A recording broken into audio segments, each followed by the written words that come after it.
before it starts to re-enter the Earth's atmosphere. So that looks like it's going well. But I mentioned a little bit about the temperature buildup around the heat shield and Dragon. So we initiate a nitrox purge in both the cabin and the suits to keep the environment inside Dragon nice and cool. The suits themselves will automatically detect if temperatures go above 85 degrees Fahrenheit, and if it does, we'll just purge them with effectively air. It's the same sort of air that you would see in a scuba tank, and that keeps the astronauts nice and comfortable for their journey back to Earth. It's basically their own personal AC system.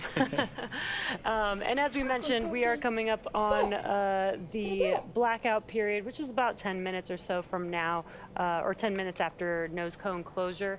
And during that event, the capsule, the exterior of the capsule will get to approximately 3,500 degrees Fahrenheit. So as Andy mentioned, it's extremely important to keep the cabin cool, to keep the astronauts cool during this event. But Dragon was designed for this, so they shouldn't have any problems with 3,500 degrees Fahrenheit. Yeah, we've got some really cool material on the bottom. It's actually called Pika 3.0, and its job is basically to deflect and take on all of that heat and make sure that we keep the capsule and crew nice and cool again for their re-entry. If you're looking on screen right now, there is a capsule, a Dragon capsule in the background. You can see at the very bottom the tiling of that Pika material. That is a returned capsule. So it's been through the Earth's atmosphere. It's taken on that 3,500 degrees Fahrenheit heat, and that's what we expect the capsule today to also look like upon re-entry. Yeah, and this is a flown Dragon capsule. So while the spacecraft is in orbit, it's flying at about 17,500 miles per hour. But as it comes back through the atmosphere, we actually don't, there's no brakes on Dragon aside from the heat shield. And so that heat shield actually, with the atmosphere, helps to slow the vehicle down to about 350 miles per hour before the drogues even deploy. Yeah, it's quite incredible to think about that.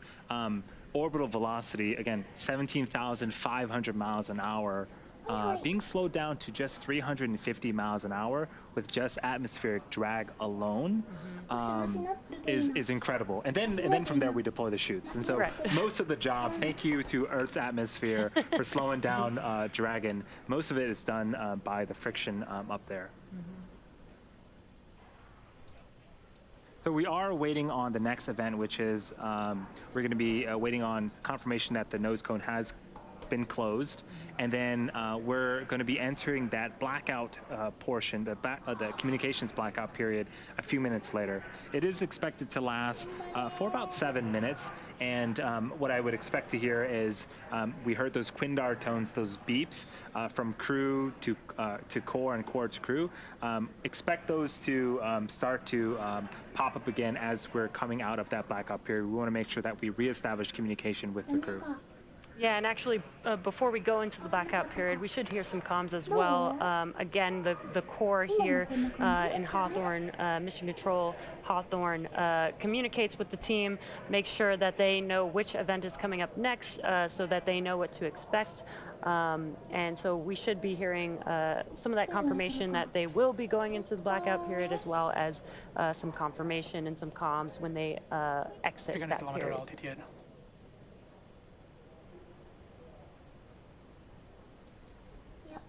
Ria の画質を落とすよ。そしたらそうするしかない。スペース X の画質はね、もう 720p なんだよね。リアの落とすか。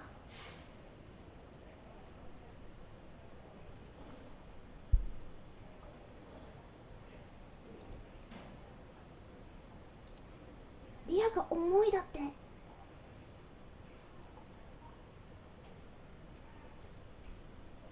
Again, we are currently just waiting for confirmation of nose cone closure.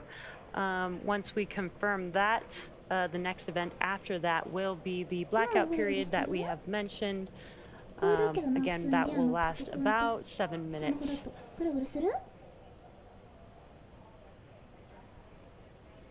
What you're seeing on your screen right now is Mission Control Hawthorne here at SpaceX headquarters.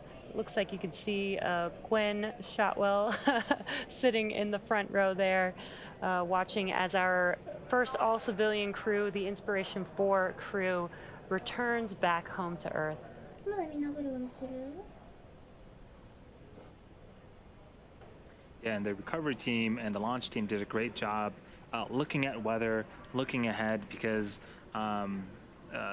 Florida weather in the fall it can be tricky, but we got excellent weather during liftoff on Wednesday, and a pretty darn good weather right now for Splashdown as well. Yeah, when we did get some live views of the seas there, it did look pretty calm, which is exactly what we want. We want to make sure that during recovery, we have some steady seas, not just for the crew. Dragon, nose cone is secure for entry. あ、全然遅いね。マジに遅いんですよ。それね、直せないんだよね、正直。直すのめっちゃ時間かかる。Sounds like we got that confirmation of nose cone closure. So as we begin the second half of entry, Dragon is now beginning to flush nitrox into the cabin and continuing to top off the Inspiration4 crew's suits with cool air. Again, this is what will allow the cabin temperature to remain comfortable, while external temperatures can reach upwards of 3,500 degrees Fahrenheit. Again, the heat shield is pointing forward. That's the leading structure that is going to be heading into re-entry, and that's going to be what leads the capsule to the landing site. And again, the